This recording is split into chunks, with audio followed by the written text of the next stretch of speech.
आज इस वीडियो के अंदर हम लोग बात करेंगे सुज़लोन एनर्जी के बारे में। एक time Suzlon energy renewable sector के अंदर एशिया का नंबर 1 कंपनी हुआ करता था। अभी ये कंपनी इंडिया का एक लीडिंग कंपनी के हिसाब से जाना जाता है। तो इस वीडियो के अंदर हम लोग देखेंगे कि सुज़लोन एनर्जी का कितना ऑर्डर बुक अभी बरकरार है और उसको अमाउंट के साथ भी देखेंगे कि कितना अमाउंट का ऑर्डर बुक कंपनी के पास है। तो उसी के साथ साथ हम लोग देखेंगे कि सुज़लोन एनर्जी को क्या क्या चैलेंजेस फेस करना पड़ेगा आगे आने वाले कुछ सालों के अंदर। तो चलिए देख लेते हैं। तो सबसे पहले आप यहाँ पे देख पा रहे हैं कि फाइनेंशियल ईयर 2020 में Q1 में कंपनी जो टोटल कंपनी ने कंप्लीट करके दिया है जो प्रोजेक्ट वो है 116 मेगावाट। सो टोटल 116 मेगावाट का कंपनी ने Q1 2022 में कंप्लीट करके दिया है और वहां से कंपनी ने टोटल जो रेवेन्यू अर्न किया है वो है करीब आपका 1142 करोड़। तो एक अंदाजा आप लगा सकते हैं 1142 करोड़ कमाया है आपका टोटल 116 मेगावाट टोटल काम करने के बाद। अभी जो कंपनी के पास ऑर्डर पड़ा हुआ है वो है 972.2 मेगावाट का टिल जून 2021। तो ये पेंडिंग अभी तक बरकरार है। तो ये देख पा रहे हैं करीब आपका 9 टाइम्स जो ऑर्डर है कंपनी के पास अभी भी बरकरार है। तो चलिए उसको डिटेल्स में देखते हैं। तो यहाँ पे आप डिटेल्स में देख पा रहे हैं तो सुज़लोन एनर्जी का जो सेंट्रल ऑक्शन है जो सेंट्रल वाइज किया जाता है उसी ऑक्शन के द्वारा कंपनी को जो मिला है 806.4 मेगावाट का टोटल इसका ऑर्डर पेंडिंग है। उसी के साथ साथ स्टेट ऑक्शन की बात करें तो उसके अंदर 56.7 मेगावाट का टोटल आपका ऑर्डर पेंडिंग है। उसके बाद जो छोटे मोटे मिलते हैं आपका जो ऑर्डर मिलते हैं कंपनी के थ्रू कोई भी बिजनेस के थ्रू तो वो कैप्टिव या रिटेल के अंदर आता है। उसके अंदर करीब 115.1 मेगावाट का ऑर्डर पेंडिंग है और टोटल इसको मिलाते हैं तो 978.2 और इसका वैल्यू हिसाब से देखेंगे तो टोटल जो वैल्यू है वो है 5626।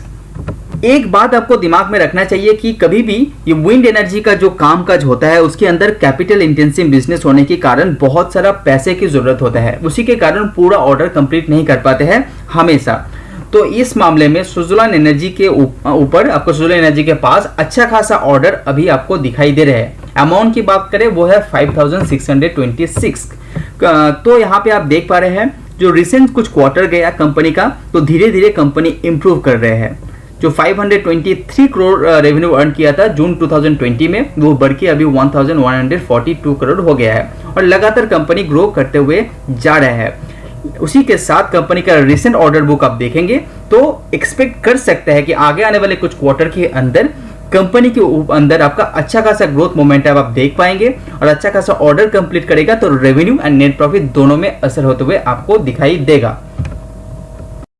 तो अभी बात करेंगे कि सुज़लोन एनर्जी को क्या क्या चैलेंजेस फेस करना पड़ेगा आगे आने वाले कुछ सालों के अंदर क्या क्या चैलेंजेस फेस करना पड़ रहा है। सबसे पहले मार्जिन के ऊपर कंपनी के ऊपर प्रेशर है क्योंकि आपको पता है कि ग्रीन एनर्जी सेक्टर में बहुत सारा कंपटीशन आ गया है क्योंकि इंडियन गवर्नमेंट पुश कर रहा है। उसी के कारण आपका रिलायंस बोलिए अदानी ग्रीन बोलिए कोल इंडिया बोलिए सब ग्रीन एनर्जी के ऊपर मूवमेंट कर रहे हैं। उसी के कंपटीशन के कारण कंपनी का मार्जिन में थोड़ा सा इफेक्ट आपको दिखाई देगा। उसी के साथ साथ कंपनी के जो स्टील प्राइसेस है वो बहुत इफेक्ट करता है सुज़लोन एनर्जी जैसे कंपनीज को। तो 73.8% इंक्रीज होने के कारण स्टील प्राइस के अंदर वो इफेक्ट कंपनी के मार्जिन के ऊपर भी दिखाई दे रहे हैं। लेकिन एक बात ध्यान में रखना चाहिए कंपटीशन जितना भी है इंडिया में डिमांड बहुत ज्यादा है तो इसी के चलते डिमांड होने के कारण कंपनी अच्छा खासा ऑर्डर मेंटेन कर सकेगा ये आप आइडिया लगा सकते हैं। तीसरा जो चैलेंजेस है वो है डेवलपमेंट जो होता है इस पर्टिकुलर सेक्टर में वो बहुत स्लो होता है तो इंस्टेंटली ग्रोथ आप नहीं देख पाएंगे। थोड़ा सा ग्रोथ तो होगा लेकिन बहुत धीमे धीमे ये होगा। और कोविड के चलते कंपनी को चैलेंजेस तो अभी भी दिखाई दे रहे हैं। तो कोविड के चलते सप्लाई में थोड़ा सा रिकॉर्ड आ गया था, एग्जीक्यूशन में भी रिकॉर्ड आ गया था तो वो इफेक्ट कंपनी का रिजल्ट में भी दिखाई दे रहा था। रिसेंटली सुज़लोन एनर्जी के साथ केपी एनर्जी का एक एग्रीमेंट हुआ है। उसी के थ्रू कंपनी को 50.4 मेगावाट का विंड प्रोजेक्ट कंपनी को मिला है। और एक ऑर्डर की बात करें तो सीएलपी इंडिया के द्वारा 252 मेगावाट का ऑर्डर भी कंपनी को मिला है जो कंप्लीट करके देगा ये सुज़लोन एनर्जी वो 2022 तक ये कंप्लीट हो जाएगा। तो ये सारा चैलेंजेस भी कंपनी के ऊपर दिखा है। ऑर्डर बुक भी अच्छा खासा कंपनी के पास बरकरार है। तो आगे चल के कंपनी ये ऑर्डर कंप्लीट कर पाते हैं, कैपिटल जुगाड़ करने के बाद ये कंप्लीट कर पाते हैं, तो अच्छा खासा रेवेन्यू, अच्छा खासा ग्रोथ आप आगे आने वाले कुछ सालों के अंदर दिखाई देगा। तो सुज़लोन एनर्जी दम रखता है मल्टी बिलियन रिटर्न कमाने के लिए, लेकिन इसका डेप्थ के ऊपर आपको ध्यान जरूर रखना चाहिए। उसके ऊपर भी मैंने बहुत सारा वीडियो बना चुका हूं, तो आप उसको देख सकते हैं। तो डेप्थ को ध्यान में रखते हुए कंपनी को रिसर्च कीजिए, उसके बाद ही आप डिसीजन लीजिए। अगर आपको वीडियो पसंद आए तो प्लीज़ लाइक कीजिए और thank you. See you on next video. अगर आपको मेरा वीडियो पसंद आ रहा है तो लाइक एंड सब्सक्राइब कीजिए।